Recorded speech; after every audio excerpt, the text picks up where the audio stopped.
Absolute Value Equations and Inequalities by Sua Margarita and Luis. Lesson 1, Absolute Value Function. Absolute value function is a type of function that has an expression within absolute value symbols, as you can see from the example.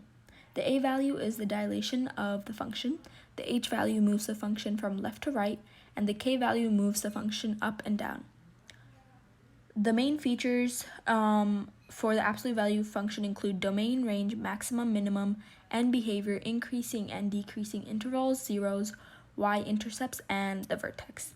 From the examples down there, you can see the best way to figure out each of those features. For example, the domain. The domain will always be negative infinity and infinity, or all real numbers, unless the function has a division by 0 or a negative square root.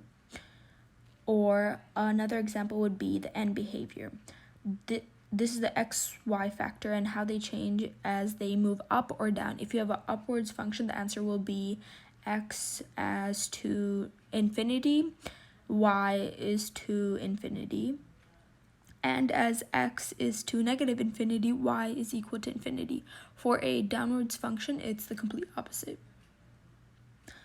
These are some of the other. Lesson 2. Lesson 3, Solving Absolute Value Equations. This is our equation right here, and that's our absolute value.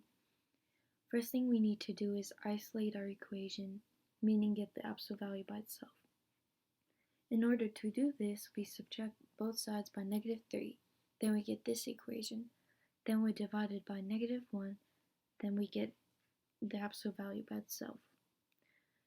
We need to split the equation up into two separate equations. It can be +7 or it can be -7. Because the negative value of an absolute value also equals to 7.